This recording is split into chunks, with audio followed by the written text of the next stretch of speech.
Hello viewers. So நம்மளுடைய previous வீடியோவில் KCl KVL பற்றி பார்த்துருந்துருப்போம். ஸோ இந்த வீடியோவில் கேசிஎல் கேவிஎல்ல இருந்து ஒரு சில சம்ஸ் வந்து நம்ம ஒர்க் அவுட் பண்ணலாம். ஸோ ப்ராப்ளத்துக்குள்ளே போயிடலாம். So consider this figure. So in this figure I want to find out the value of I. So ஐயோட வேல்யூ என்ன அப்படிங்கிறத நான் கேல்குலேட் பண்ணணும். So at every junction I apply KCL. Consider இப்போ இந்த ஜங்ஷனில் எடுத்துக்கிட்டோம்னா இங்கே கரண்ட் என்டர் ஆகுது, இங்கே கரண்ட் லீவ் ஆகுது. At any junction, the sum of entering current is equal to sum of leaving current. அப்ப பாத்தீங்கன்னா இங்க current enter ஆகுது 2 amps. அப்ப இங்க 1 amps வந்து வெளியே போகுது. அப்போ கண்டிப்பா எனக்கு 1 ampere என்னவாகும், இங்க வெளியே போகும். So that is very important. Okay. So அதே மாதிரி இந்த பொசிஷனுக்கு வாங்க. ஸோ இங்க வரக்குள்ள இங்க 1 ampere enter ஆகுது, இங்க 3 amps வெளியே போகுது. சரிங்களா? அப்போ I சாரி 1 ampere இது வந்து என்டரிங். சரிங்களா?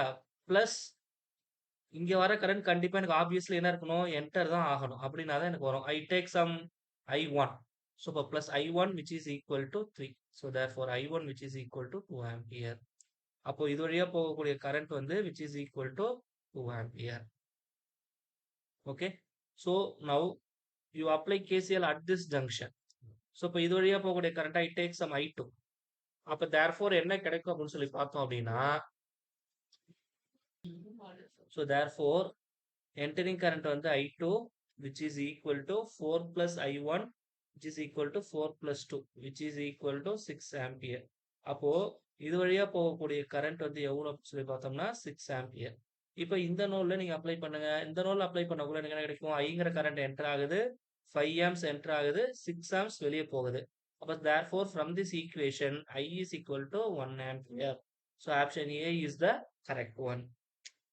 ஸோ இது சிம்பிள் கேசிஎல் மட்டும்தான். ஸோ ப்ராப்ளம்ஸ் வந்து நமக்கு எப்படி இருக்குன்னா, ஸோ நம்ம எந்த அளவுக்கு கான்செப்ட் அண்டர்ஸ்டாண்ட் பண்ணியிருக்கோங்கிற அளவுக்கு தான் நமக்கு ப்ராப்ளம்ஸ் வந்து இருக்கும். So now I move on to the next problem.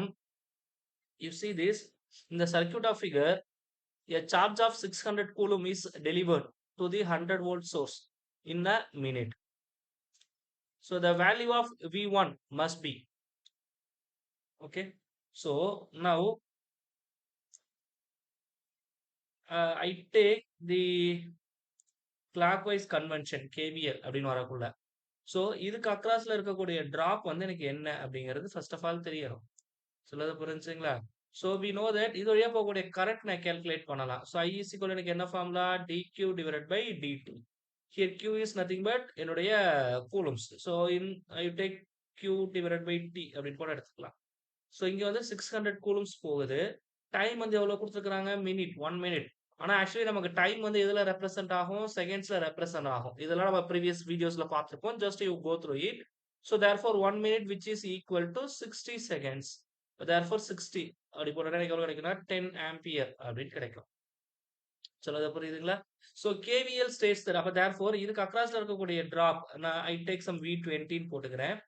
So V is equal to எனக்கு என்ன formula according to Ohm's law, I into R. ஐயோட வேல்யூ வந்து எவ்வளோ, 10 ampere into 20 which is equal to எவ்வளவு கிடைக்கும்னா it is 200. அப்போ எனக்கு 200 அப்படின்னு கிடைக்கும். From the KVL we know that sum of potential drop is equal to sum of potential rise. இது வந்து நமக்கு ப்ரீவியஸ் வீடியோஸ்ல நம்ம பார்த்திருப்போம். ஸோ இங்க பொட்டன்ஷியல் டிராப் அப்படிங்கிறது இந்த ஒரு எலிமெண்ட் மட்டும்தான். ஸோ மீதி மூணுமே சோர்ஸா இருக்கிறதுனால இது மூணுமே வந்து எனக்கு பொட்டன்ஷியல் ரைஸ் கொடுக்கும். சொல்றது புரியுதுங்களா? So that if I take this clockwise convention எனக்கு என்ன கிடைக்கும்னா plus V1 potential rice plus 60 minus 100 which is equal to potential drop எதுக்கு ஈக்குவலா இருக்கும், 10 into 20 which is equal to 200 நம்ம பார்த்தாச்சு. So therefore V1 which is minus 40 which is equal to 200. So V1 which is equal to 240 volt. So option A is the correct one. Okay. Or otherwise you simply apply all those things. So just you apply KVL around the loop. The sum of voltage which is equal to 0. So on the concept of போட்டாலும் definitely you get the same answer. You take this as practice. சரிங்களா? So now I move on to the next problem. You see this problem in the circuit of the figure, the value of the voltage source E. இந்த E ஓட value என்னன்னு கேக்குறாங்க. So, இப்போ இந்த side வந்து பார்த்தோம் அப்படின்னா, என்னால அப்ளை பண்ண முடியாது. ஏன்னா, இங்க V2, V1 இத பத்தின டேட்டா எனக்கு கிடையாது. ஆனா, இந்த சைடு பார்த்தீங்கன்னா, 0 வோல்ட் குடுத்துருக்காங்க. இங்க 10 வோல்ட் குடுத்துருக்காங்க. அப்படின்னா என்ன அர்த்தம் அப்படின்னா, சரிங்களா? சோ, இது வந்து எனக்கு 0 வோல்ட் கிரவுண்ட் கூட கனெக்ட் ஆயிருக்கு அப்படின்னு அர்த்தம். வேற ஒண்ணும் இல்ல மீனிங். சோ, இது வந்து எப்படி இருக்கு அப்படின்னா, 10 வோல்ட் சோர்ஸ் பிளஸ் இங்க மேல இருக்கு. மைனஸ் சைன் கீழ இருக்கு. சோ, இது வந்து கிரவுண்ட் கூட கனெக்ட் ஆயிருக்கு அப்படின்னு அர்த்தம். சோ, இந்த பாயிண்ட். சோ, அப்போ இதுல வந்து நான் என்ன பண்ணலாம்? கிளாக் வைஸ் வந்து என்னுடைய லூப் ஈக்குவேஷன எழுதிடலாம். So, this is my reference point அப்படின்னு எடுத்துக்கிறேன். இப்ப இங்க இருந்து நான் ஸ்டார்ட் பண்றேன். அப்ப எனக்கு கீழ என்ன சைன் இருக்கு? மைனஸ் சைன் இருக்கு. So, minus 10 volt. இங்க வரக்குள்ள என்ன இருக்கு? Again minus 5. நான் வந்து ஐ டிராவல் வைஸ் வெர்சா. இந்த டைரக்ஷன் வழியா நான் வந்து டிராவல் ஆயிட்டு வரேன். அதான் வந்து அதோடைய மீனிங். அப்போ மைனஸ் 5 வோல்ட். அடுத்தது பார்த்தீங்கன்னா மைனஸ் இ. அடுத்தது மைனஸ் 1. அடுத்தது 0ல இருக்கு. சரிங்களா? I put plus 0 which is equal to 0. If I do this, minus 16 minus E which is equal to 0. So therefore E is equal to minus 16 volt. So this is the final answer. So option A is the correct one. Okay. So now I move on to the next problem. Now you see this. Consider the graph shown in figure. Each branch of circuit graph represent a circuit element. அதாவது இந்த ஒவ்வொரு பிரான்ச்சுமே ஒவ்வொரு element அப்படின்னு சொல்லிட்டாங்க. சரிங்களா? For example இது ஒரு பிரான்ச்னா இது வந்து ஒரு எலிமெண்ட் அப்படின்னு சொல்றாங்க. The value of V1 இதோடைய வேல்யூ என்னங்கிறத நான் கால்குலேட் பண்ணணும். ஸோ டேட்டாஸ் எனக்கு கொடுத்துருக்காங்க. ஓகே. ஸோ இப்போ நான் என்ன பண்றேன் அப்படின்னா எனக்கு இங்க வந்து டேட்டாஸ் வந்து I go for this first loop. இந்த லூப்ல எழுதக்குள்ள we know that so this potential rise which is equal to potential drop, so that I take this is V naught for my convenient. This is plus minus ஏன்னா இது potential drop இருக்கனால plus மேல வரும். So that from this first loop my potential rise which is equal to potential drop. சரிங்களா? So therefore V naught which is equal to 35 volt. So step by step தான் கண்டுபிடிக்கணும். அப்போ இங்கே இதோட value வந்து எவ்வளோ இருக்குன்னு சொல்லி பார்த்தோம்னா 35 வோல்ட் இருக்கு. இப்போ இது வந்து எனக்கு ஒரு லூப்பா இருக்குங்களா? இப்போ இந்த லூப்குள்ள நான் எழுதுறேன். அப்ப எனக்கு என்ன கிடைக்கும்? So this is my reference point அப்படின்னு நான் எடுத்துக்கிறேன். So minus 35. I put some plus minus I take some V2. Okay. ஏன்னா அந்த லூப்ல இருக்கிற கரண்ட் வந்து இங்க தான் என்டர் ஆகுது. அதனால இங்க இடத்துல பிளஸ் போட்டிருக்கேன். நமக்கு ஒரு கொஸ்டின் ஒரு ஏன் மைனஸ் போடக்கூடாதுன்ட்டு. So I put plus. Okay. Plus V2. ஏன்னா கரண்ட் லூப்ல எழுதக்குள்ள இந்த டைரக்ஷன் பாத்தீங்கன்னா இந்த ஐ வந்து இங்க தான் என்டர் ஆகுது. அதனால I put plus. So plus V2 again minus 30 which is equal to 0. So therefore V2 which is equal to 65 volt. அப்போ இதோடைய வேல்யூ வந்து எவ்வளவுன்னு பார்த்தோம்னா 65 வோல்ட். இப்போ இதை வந்து நான் என்ன பண்றேன்னா பிளஸ் மைனஸ் V3 அப்படின்னு எடுத்துக்கிறேன். ஸோ இந்த அவுட்டர் லூப்ல எழுதுறேன். இந்த பிரான்ச்சை ஐ ஜஸ்ட் நெக்லெக்ட். அந்த அவுட்டர் லூப் மட்டும் எழுதுறேன். எனக்கு எந்த லூப் எடுத்துக்கிட்டாலும் எனக்கு KVL வந்து என்னவாகணும்?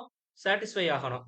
சரிங்களா? அப்போ this is my starting reference point. அப்போ எடுக்கக்குள்ள எனக்கு என்ன கிடைக்கும் அப்படின்னா minus 65 just அந்த லூப்ல டிராவல் பண்ணிட்டு வாங்க plus 105 plus V3 சரிங்களா minus V2 ஆல்ரெடி நம்ம நோட்டேஷன் minus V2 போட்டிருக்கோம் which is equal to 0.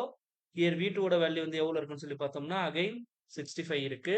அப்ப therefore எனக்கு என்ன கிடைக்கும்னா minus 130 plus 105 plus V3 which is equal to 0. அப்ப therefore இதை ஆட் பண்ணா எனக்கு minus 25 வரும். V3 equal to plus 25 volt. Okay. So this is the answer. So this is which is equal to 25 volt. இப்போ இந்த அவுட்டர் லூப்ல நீங்க என்ன பண்ணணும்? இந்த ஈக்குவேஷன் வந்து எழுதணும். So that is very important. அப்ப எழுதுனா எனக்கு என்ன கிடைக்கும்? Just you see this minus V3 minus 15 plus 55 minus V1 which is equal to 0. So V1 equal to 55 minus 15 minus 25. So therefore இன்னைக்கு கிடைக்கக்கூடியது வந்து பாத்தீங்கன்னா 55 40 அப்ப ஆக்சுவலி எனக்கு 15 வரணும்.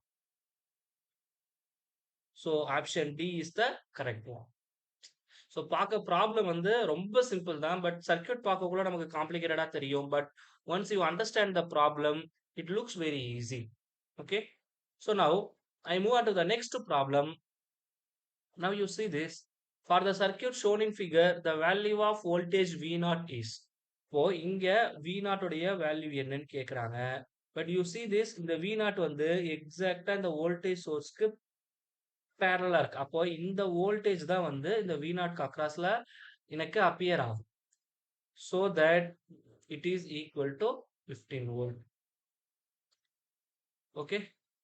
So now and the last problem is, so I want to find out the value of R1. So இப்போ இங்க பாத்தீங்கன்னா இதுக்கு அக்ராஸ்ல இருக்கக்கூடிய மொத்த வோல்டேஜ் 17 கொடுத்துட்டாங்க. அப்போ இங்க 20 வோல்ட் இருக்குன்னா அப்ப ரிமைனிங் இதுக்கு அக்ராஸ்ல எவ்வளவு வோல்டேஜ் இருக்கும்? which is equal to 50 volt. சரிங்களா? அப்ப therefore VR1 which is equal to எவ்வளவு இருக்கும்? 70 minus VR2. So therefore 70 minus 20 which is equal to 50. இதுதான் வந்து அதோடைய மீனிங். ஓகே. அதர்வைஸ் இல்ல சார் எனக்கு கன்வென்ஷனா சொல்லுங்கன்னா take this is your reference point. இப்போ எனக்கு ஃபர்ஸ்ட் என்ன இருக்கு? -20 இருக்கு. இப்போ இதுக்கு அக்ராஸ் இருக்கிறத -VR1 அப்படின்னு போட்டுக்கிறேன். Plus 70 which is equal to 0. இந்த இந்த லூப்ல நான் இப்படி எழுதிக்கிறேன். புரியுதுங்களா? இப்படி போட்டா ஆன்சர் சேம் தான். அப்ப therefore if I simplify this, -VR1 which is plus 50 which is equal to 0. So VR1 which is equal to 50. In both the cases the answer will be the same. இப்போ இது போட்டாச்சு. இப்போ இந்த லூப்ல நான் என்ன பண்ணணும்? என்னுடைய KVL அப்ளை பண்ணுங்க. ஸோ அப்ப இங்க வந்து பாத்தீங்கன்னா first of all -100. So current இங்க என்டர் ஆகல, பிளஸ் மைனஸ் சிம்பிள் இப்படி வரும். ஸோ பிளஸ் V60 சரிங்களா, பிளஸ் 50 வோல்ட் சரிங்களா, plus 20 volt which is equal to 0. அப்ப therefore V60 which is equal to 30 volt அப்படின்னு கிடைக்கும். அப்ப இதுக்கு அக்ராஸ்ல இருக்கக்கூடியது 30 volt. So from Ohm's law I is equal to V by R. அப்ப V ஓட வேல்யூ எவ்வளோ? 30. R ஓட வேல்யூ எவ்வளோ? 60. அப்ப சிம்பிளிஃபை பண்ணா எவ்வளவு கிடைக்கும்? 0.5 ஆம்பியர் அப்படின்னு கிடைக்கும். சரிங்களா? இப்போ இந்த 0.5 ஆம்பியர் தான் எது வழியா போகுது? இந்த R1 வழியா போகுது. அப்ப therefore R1 which is equal to எனக்கு என்ன கிடைக்கும்னா VR1 divided by I. VR1 ஓட வேல்யூ வந்து எவ்வளோ? 50 divided by I ஓட வேல்யூ எவ்வளோ? 0.5. அப்ப therefore எவ்வளவு கிடைக்கும்? 100 ஓம்னு கிடைக்கும். Option C is the correct one. So அப்போ basic Ohm's law and KCL KVL தெரிஞ்சதுன்னா இந்த மாதிரி எந்த சம்ஸ் கொடுத்தாலும் நம்மளால எளிமையா போட முடியும். ஸோ நம்ம சேனல்ல போடக்கூடிய வீடியோஸ் எளிமையா இருக்கு அப்படின்னா மறக்காம நம்ம சேனலை சப்ஸ்கிரைப் பண்ணிடுங்க. மறக்காம உங்க ஃப்ரெண்ட்ஸுக்கும் நம்ம சேனலை ஷேர் பண்ணுங்க. தேங்க்யூ.